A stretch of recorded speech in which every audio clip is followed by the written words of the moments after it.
Hello everyone, good morning बच्चों। आज हम आपको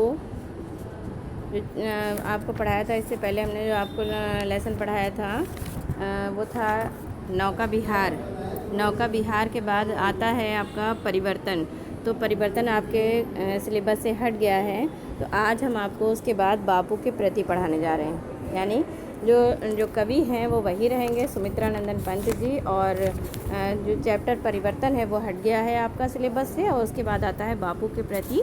तो आज हम आपको बापू के प्रति पढ़ाने जा रहे हैं। तो निकाल लीजिए आप सभी, पेज नंबर है 146, बापू के प्रति। पेज नंबर 146 पे बापू के प्रति, ठीक है। देखिए यहाँ पे बापू के प्रति यानी महात्मा गांधी के लिए, यहाँ पे हमारे राष्ट्रपिता हैं महात्मा गांधी जी, और उनका यहाँ पे कवि ने बहुत ही मतलब सुंदर ढंग से उनका समझ लीजिए गुणगान गाया है, उनकी महिमा बताई है।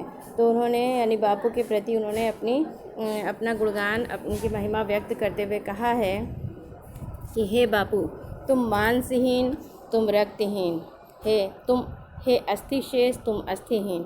कह रहे हैं हे तुम मांसहीन, तुम रक्तहीन। कह रहे हैं कि हे बापू, तुम मांसहीन हो, यानी उनका पूरी तरह से उनको अपना नतमस्तक होकर के उनके सामने कह रहे हैं हे बापू, तुम मांसहीन हो, यानी अर्थात तुम्हारे शरीर में बिल्कुल मांस नहीं है। तुम्हें देखो तो ऐसा लगता है जैसे तुम्हारे शरीर में मांस नहीं है। और तुम रक्तहीन, यानी ऐसा लगता है तुम्हारे शरीर में रक्त भी नहीं है, यानी रक्त रहित हो, मांस रहित हो। ऐसा लगता है तुम्हारे शरीर में ना रक्त है और ना ही मांस है। हे अस्थि शेष, तुम अस्थिहीन, और तुम ऐसा लगता है मात्र तुम्हारे शरीर में अस्थि शेष यानी अस्थियां ही शेष रह गई हैं, और तुम अस्थिहीन, फिर भी तुम अस्थिहीन हो, यानी अस्थियां होते हुए भी, यानी ठीक तुम्हारे शरीर में केवल अस्थियां ही अस्थियां हैं, हड्डियां ही, अस्थियां माने होता है हड्डियां, हड्डियां ही हड्डियां हैं, लेकिन फिर भी तुम्हें ऐसा लगता है तुम अस्थिहीन हो। का मतलब है हड्डियां होती हैं कठोर, तो कहा गया है कि मतलब इसका मतलब ये है कि तुम मात्र हड्डियों का ढांचा तो हो, यानी कठोरता ही कठोरता, तुम्हारा शरीर ऐसा लगता है कठोरता से बना हुआ है, लेकिन फिर भी तुम ऐसा लगता है हड्डियों से रहित हो, अस्थिहीन हो, यानी कठोरता तुम्हारे मन में बिल्कुल नाम मात्र की नहीं है। तुम बिल्कुल भी कठोर नहीं हो, बहुत ही कोमल हो। तुम शुद्ध बुद्ध आत्मा केवल, यानी तुम्हारी आत्मा बहुत ही शुद्ध, यानी बहुत ही पवित्र और बहुत ही क्या है, बहुत ही बुद्धिमान है। तुम बहुत ही बुद्धिमान हो और तुम्हारी आत्मा बहुत ही पवित्र है। हे चिर पुराण, हे चिर नवीन, तुम यानी कि हे महात्मा गांधी, तुमने चिर पुराण, चिर माने होता है सदा, सदा से पुरानी पीढ़ी की भी रक्षा की है, और चिर नवीन, और सदा नवीन, यानी हमारी नवीन संस्कृतियां हैं, नवीन संस्कृति और प्राचीन संस्कृति दोनों के तुम पालनहार हो, दोनों की तुमने रक्षा की है। हे महात्मा गांधी, तुम्हारी आत्मा बहुत ही पवित्र है और तुम बहुत ही साफ मन वाले हो, बुद्धिमान हो, और तुमने हमेशा प्राचीन संस्कृति की और नवीन संस्कृति की भी रक्षा की है। फिर तुम पूर्ण इकाई जीवन की, यानी कह रहे हैं तुम्हारा जो जीवन है यानी पूरा आदर्शों से भरा हुआ है, तुम आदर्श हो। तुम्हारा जो जीवन है ऐसा लगता है जैसे सफल हो गया है, संपूर्ण हो गया है, तुम जीवन से संपूर्ण हो, तुम्हारे जीवन में संपूर्णता झलकती है। और जिसने असार भव शून्य लीन, तुम्हारा जीवन ऐसा है कि तुम्हारे जीवन में कहीं पर भी सांसारिक वैभव, सांसारिक जो इच्छाएं होती हैं, सांसारिक सुख और वैभव की इच्छा होती है, वो बिल्कुल शून्य है, बिल्कुल लीन हो गई है। तुमने कभी भी सांसारिक वैभव, सांसारिक सुख या अपने सुख के बारे में कभी नहीं सोचा। आधार अमर होगी जिस पर भावी की संस्कृति समासीन, और कह रहे हैं जो हमारे देश की जो संस्कृति है जब तुम्हारे ही बताए हुए आदर्शों पर चलेगी तो क्या होगा, सबका जीवन तुम्हारे ही जीवन के समान महत्वपूर्ण हो जाएगा। आज हमारा जीवन, अगर आज हमारी संस्कृति के जो लोग हैं अगर तुम्हारे ही बनाए हुए आदर्शों पर चलेगी तो तुम आधार अमर होगी जिस पर, तो अमर हो जाएगी। तुम्हारे आदर्शों पर चलेगी तो तुम्हारे आदर्शों पर चलने वाली हमारी जो संस्कृति है, नवीन संस्कृति, वो क्या होगी, उसी पर अगर चलती रहेगी, तुम्हारे आदर्शों पर तुम्हारी ही भूमिका को निभाती रहेगी, तो क्या हो जाएगी, सदा के लिए तुम्हारे समान वो आदर्श हो जाएगी। इसके बाद देखिए पैराग्राफ 2, तुम मांस तुम ही हो, रक्त अस्थि निर्मित, जिनसे नवयुग का तन। कह रहे हैं जैसे कह रहे हैं हे महात्मा गांधी, जिस तरह से, यानी तुम एक ऐसा आदर्श हो, तुम मांस तुम ही हो, रक्त अस्थि, जिस तरह से कह रहे हैं मांस और रक्त और अस्थियाँ, ये तीनों मिला करके क्या बनता है? शरीर बनता है। शरीर का निर्माण कैसे होता है? मांस से, रक्त से और अस्थियों से, तीनों से मिलाकर जिस तरह से शरीर का निर्माण होता है, उसी तरह से तुमने क्या किया है? सत्य अहिंसा और सत्य अहिंसा से तुमने एक नवीन युग का, सत्य और अहिंसा से तुमने एक नवीन युग का निर्माण किया है। तुम धन्य, तुम्हारा निस्व त्याग है विश्व भोग का वर साधन। कह रहे हैं हे महात्मा गांधी, तुम धन्य हो। तुमने जिस तरह से कह रहे हैं, जिस तरह से शरीर को बनाने के लिए मांस, रक्त और अस्थियाँ ज़रूरी होती हैं, आवश्यक होती हैं, उसी तरह से तुमने जो सत्य और अहिंसा से, अपने आदर्श से तुमने संसार को बनाया है, संसार में नवीन संस्कृति को बनाया है। तुम धन्य हो। निस्वार्थ त्याग की भावना के साथ तुमने जो भी कार्य किया है, सदा कैसे किया है? लोगों के कल्याण के लिए किया है और निस्वार्थ भावना से किया है। कभी भी तुमने स्वार्थ की भावना के साथ कभी भी कोई कार्य नहीं किया। इस भस्म काम तन की रज से तुमने क्या किया है? हे महात्मा गांधी, तुमने क्या किया है? संपूर्ण यानी अपनी इच्छाओं को भस्म कर डाला है। तुमने अपने यानी संसार का कल्याण करने के लिए, अपने देश का कल्याण करने के लिए तुमने क्या किया है? अपनी सारी जो इच्छाएं हैं उसको, काम माने होता है इच्छा, भस्म माने भस्म कर डालना। अपने शरीर से तुमने क्या किया है?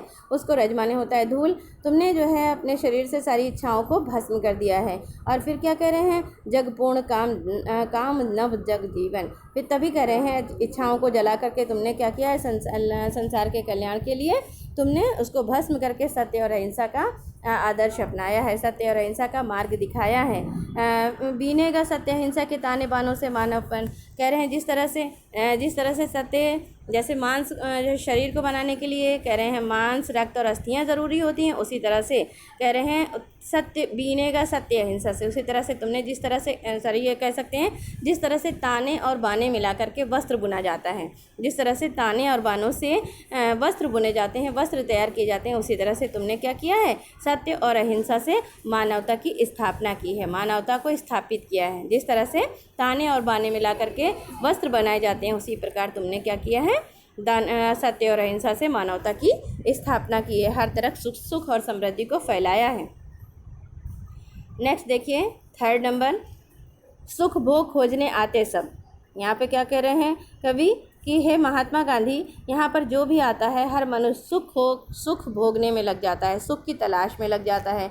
हर कोई आता है, जन्म से पृथ्वी पर जन्म लेकर के सुख की कामना सभी लोग करते हैं। लेकिन हे महात्मा गांधी, हे बापू, तुम आए, तुमने क्या किया है? सत्य की खोज की है। तुमने सत्य की खोज की है। सभी लोग यहाँ पर कामना लेकर आते हैं अपनी इच्छाओं से जीने की, सुख की कामना करते हैं, लेकिन तुमने सच्चाई की खोज की है।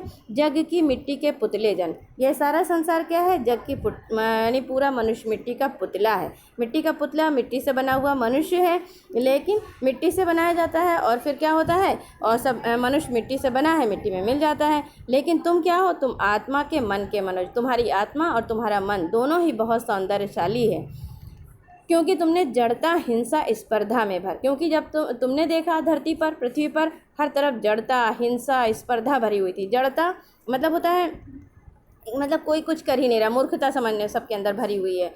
और हिंसा मतलब मारपीट होती है। स्पर्धा माने होता है जलन, ईर्ष्या। यानी जब तुम धरती पर आए, तुमने देखा हर एक के अंदर मूर्खता भरी हुई है, हिंसा भरी हुई है, स्पर्धा, जलन भरी हुई, ईर्ष्या भरी हुई है। तो तुम आए जब धरती पर, तुमने क्या किया? ऊपर से जड़ता लेंगे, नीचे से चेतना, ऊपर से हिंसा, नीचे से हिंसा, ऊपर से स्पर्धा, नीचे से नम्र। देखिए, तुमने जिसके अंदर जड़ता भरी हुई थी उसके अंदर तुमने चेतना उत्पन्न कर दी, और जिसके अंदर हिंसा की भावना थी उसके अंदर तुमने अहिंसावादी बना दिया, उसके अंदर तुमने अहिंसा की भावना जगा दी। और जिसके अंदर स्पर्धा, जलन, ईर्ष्या भरी हुई थी उसको तुमने नम्र बना दिया, कोमल, उसके अंदर नम्रता, कोमलता उत्पन्न कर दी। पशुता का पंकज बना दिया तुमने मानवता का सरोज।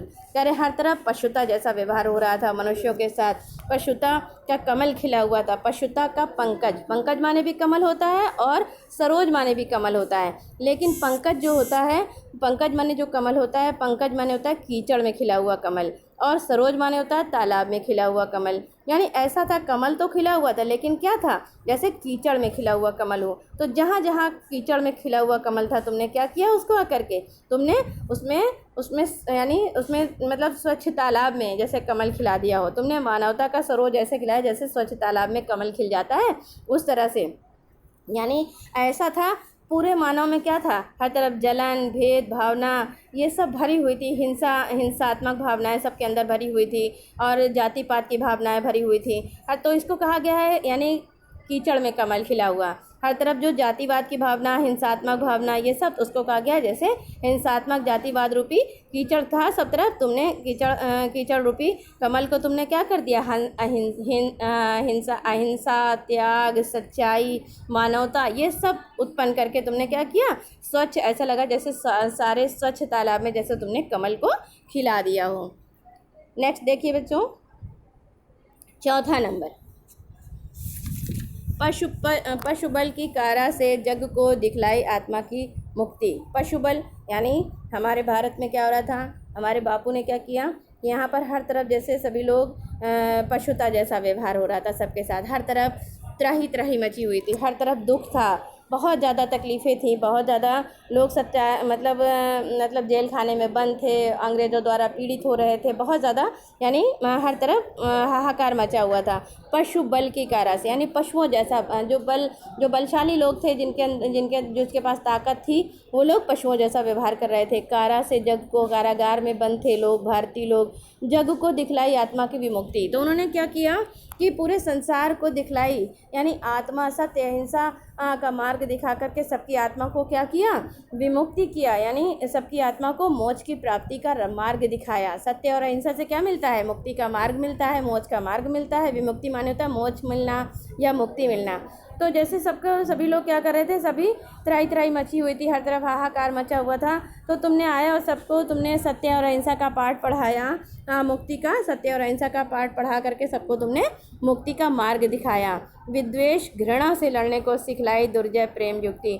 और तुमने क्या ऐसा सबको मंत्र दिया कि यानी प्रेम से घृणा को जीता जा सकता है। ऐसे तुमने विद्वेष यानी द्वेष की भावना, जलन की भावना होती है, और जो विद्वेष यानी प्रेम को यानी घृणा को किससे जीता जा सकता है, प्रेम से जीता जा सकता है। यानी जितने भी अवगुण हैं, जितने भी बुरे लोग हैं, जितने भी जो भी कह रहे हैं, उन सबको प्रेम से जीता जा सकता है, अच्छे शब्दों से जीता जा सकता है, अच्छे विचारों से जीता जा सकता है। तो तुमने क्या किया, यानी असत्य और अहिंसा से मनुष्य को लड़ने का एक मार्ग दिखाया, यानी प्रेम से, प्रेम युक्ति यानी दुर्जय, जिसे जीतना बहुत कठिन हो, उस मार्ग को जिसको नहीं जीता जा सकता, उसको तुमने प्रेम से युक्ति, प्रेम के साथ जीतने का मार्ग दिखाया, यानी प्रेम से घृणा को जीतने का मार्ग दिखाया।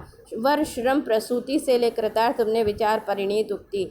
और वर्श्रम, और जो तुमने अपने विचार सबको बताए, सारे भारतवासियों को तुमने केवल अपने विचारों को सबके ऊपर थोपा नहीं, सबको अपने विचारों पर, केवल अपने विचार सबके ऊपर व्यक्त नहीं किए, जाहिर ही नहीं किए, तुमने अपने विचार को बदला यानी कि मतलब करके भी दिखाया, श्रम भी किया, मेहनत भी की।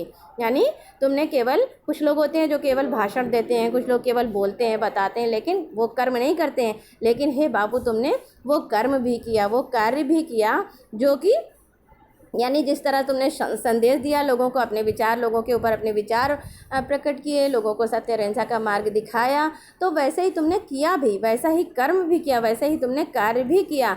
अपने यानी कथन के साथ साथ, अपने विचारों के साथ साथ, अपने शब्दों के साथ साथ तुमने संदेश देने के साथ साथ तुमने श्रम भी किया, मेहनत भी की, अपने विचारों को लोगों पर पहुंचाया। विश्वास रक्त है अनासक्त, यानी जो लोग आसक्ति से दूर थे, यानी जो आसक्ति से विरक्त, यानी कहा जाएगा आसक्ति और अनासक्त। विश्वास अनुरक्त वो होते हैं जो संसार से प्रेम रखते हैं, विश्वास होता है जिनको, और जो अनासक्त होते हैं वो आसक्त रहित हो जाते हैं, यानी कि उनका जो होता है वो विश्वास टूट जाता है।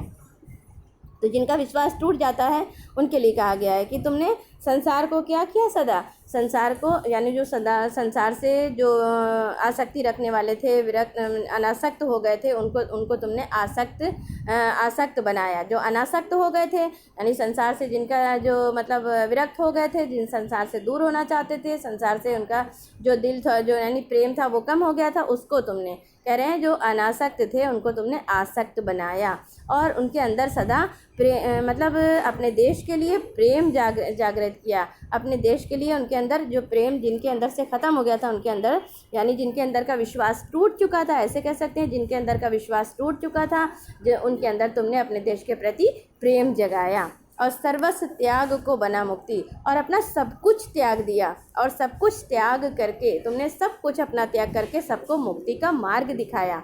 तुमने सबको मुक्ति का मार्ग दिखाया और खुद भी मुक्ति प्राप्त की, खुद भी मोक्ष प्राप्त किया। यानी फिर से ये दोनों लाइन देख लीजिए। जिन लोग जो संसार से विश्वास रखते थे और वो लोग, और जिनका विश्वास उठ गया था, जो अनासक्त हो गए थे, जिनका संसार से विश्वास उठ गया था, उनके अंदर कह रहे हैं तुमने विश्वास जगाया, उनके अंदर अपने देश के लिए प्रेम जगाया, अपना सब कुछ त्यागा, अपने सब कुछ त्याग करके त्याग का सबको त्याग की भावना, अहिंसा, सत्य, अहिंसा और त्याग की भावना दिखाई और मोक्ष की प्राप्ति दिखाई, यानी मोक्ष का मार्ग दिखाया, मुक्ति का मार्ग दिखाया और खुद तुमने मुक्ति के मार्ग को अपनाया। देखिए ये 4 पैराग्राफ आपका बच्चों हो गया है और आपको इसमें से करना है पहला पैराग्राफ और थर्ड पैराग्राफ। दो की आप लोग पहला और थर्ड ये दोनों आप लोग कॉपी में कर लीजिएगा। Okay, see you.